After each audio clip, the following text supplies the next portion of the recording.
students চাই লোৱা তোমালোকৰ বায়োলজিৰ বাবে কি কি ইম্পৰ্টেণ্ট কুৱেশ্যন দিছিলোঁ গোটেইখিনি তোমালোকে কুৱেশ্যন পাইছা আজি তোমালোকৰ বাবে এনচাৰসমূহ লৈ আহিছোঁ তো প্ৰথমটো কুৱেশ্যন আছে তোমালোকৰ মেণ্ডেলিভৰ পৰ্যাবৃত্ত তালিকাৰ আখুৱাসমূহ আধুনিক পৰ্যাবৃত্ত তালিকাই কেনেদৰে দূৰ কৰিছিল বহুত ইম্পৰ্টেণ্ট কুৱেশ্যন হয় তাৰ এনচাৰত লিখিবা মেণ্ডেলিভৰ পৰ্যাবৃত্ত তালিকাৰ আখুৱাসমূহ আধুনিক পৰ্যাবৃত্ত তালিকাই দূৰ কৰিছিল সেইসমূহ তলত আলোচনা কৰা হ'ল এনেকৈ আলোচনা কৰা হ'ল দি তাৰপিছত তোমালোকে চাৰিটা লিখি দিবা তোমালোকৰ এনচাৰ দিয়া আছে তোমালোকে লাগিলে স্ক্ৰীনশ্বট মাৰি লোৱা নহ'লে চাই তোমালোকে লিখি ল'বা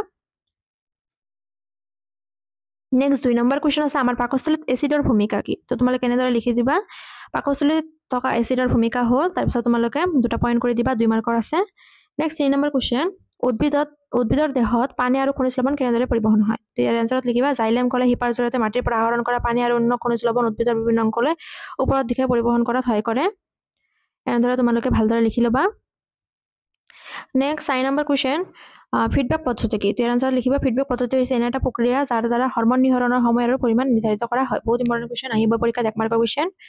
5 নম্বৰ কুৱেশ্যন আছে জীৱৰ জীৱিত কালত আৰ্জিত চৰিত্ৰবিলাক তাৰ সতি সন্ততিলৈ কিয় বৰ্ষানুক্ৰমিক প্ৰবাহ নঘটে এই কুৱেশ্যনটো বহুত ইম্পৰ্টেণ্ট আহিবই পৰীক্ষা 2 মাৰ্কৰ কুৱেশ্যন যাৰ আনসাৰ লিখিবা উত্তৰাধিকাৰী সূত্ৰে জীৱসমূহ ইহঁতৰ জীৱন কালত আৰ্জিত লক্ষণসমূহ এটা জনৰ পৰা আন এটা জনলৈ গতি কৰে ডিএনএ থকা নিজৰ আৰ্জিত লক্ষণৰ মাজেদি কিন্তু পৰিৱেশৰ পৰা আৰ্জিত লক্ষণসমূহ ডিএনএ বহন কৰিব নোৱাৰে বাবে আৰ্জিত চৰিত্ৰ বৈশিষ্ট্য বংশানুক্ৰমিকভাৱে প্ৰভাৱ নঘটে এনেদৰে লিখি দিবা 5 number question answer next question আছে হবাতৰ অবতচকনৰ যিকোনো এটা পাৰ্থক্য লিখা হবাতৰ অবতচকনৰ সম্পাদন কৰা এটা পানীৰ নাম লিখা তো ইয়াৰ পাৰ্থক্যত লিখিবা হবাতচকন বায়ুৰ অক্সিজেন উপস্থিতি সংঘটিত হয় আনহাতে অবতচকন বায়ুৰ অক্সিজেনৰ অনুপস্থিতি সংঘটিত হয়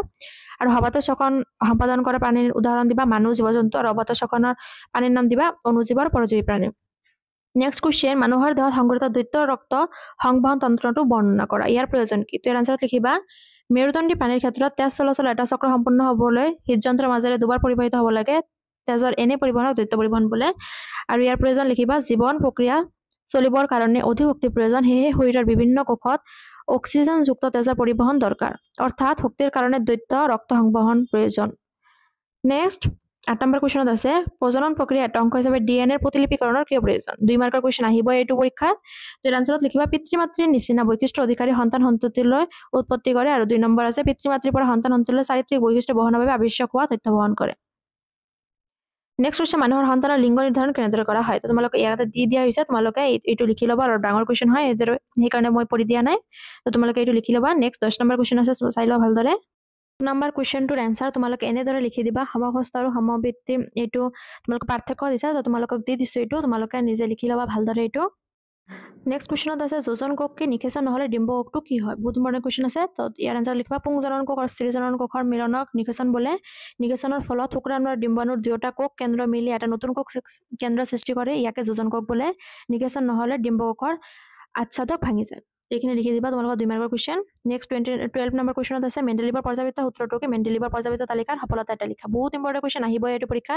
তো তোমালোকক দিয়া আছে তোমালোকে এইটো ভালদৰে চাই ল'বা তাৰপিছত আছে ভিলাই কি তো এনসাৰ লিখিবা ক্ষুদ্ৰান্তৰ বেৰৰ কিছুমান আঙুলি সদৃশ প্ৰবৰ্ধক থাকে এই প্ৰবৰ্ধকবোৰক ভিলাই বোলে লগতে তোমালোকে ভিলাইৰ কামবোৰ চাই ল'বা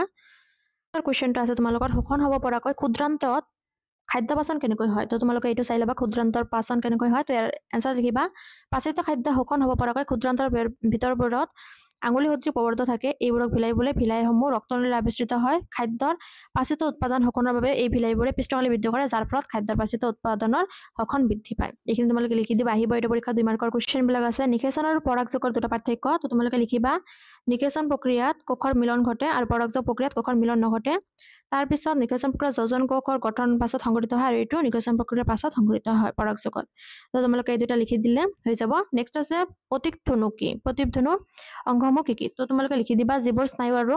তাপ সংবেদক সেইবোৰক পেশী সঞ্চালন কৰা স্নায়ুৰ লগত সংযোগ হৈ থাকিব লাগিব আৰু সংকেত গম পোৱাৰ হৰিজুনৰ কাৰ্যটো সোনকালে সমাপ্ত হ'ব লাগিব এনে ধৰণৰ সংযোজক প্ৰতিধনু বোলে তোমালোকৰ কিতাপত ভালদৰে দিয়া আছে কিতাপৰ পৰাই লিখা হৈছে এইটো নেক্সট ইয়াৰ অংশসমূহ হৈছে স্নায়ুৰজ্য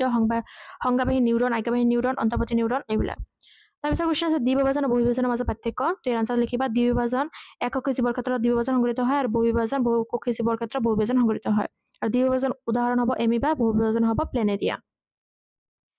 নেক্সট আছে আংগিক বিস্তৰণৰ পদ্ধতিৰে প্ৰজনন প্ৰক্ৰিয়া সম্পাদন কৰিলে কি কি সুবিধা দেখা যায় তো তোমালোকক এনসাৰবোৰ দি দিছে তোমালোকে লিখি ল'বা এইবোৰ তো এইখিনি আছিল ভিডিঅ'টো তোমালোকৰ যদি ভাল লাগিছে তেন্তে লাইক কমেণ্ট আৰু শ্বেয়াৰ কৰি দিবা আৰু যদি আমাৰ চেনেলটো নতুনকৈ আহিছিলে তোমালোকে তেনেহ'লে ছাবস্ক্ৰাইব কৰি ল'বা ধন্যবাদ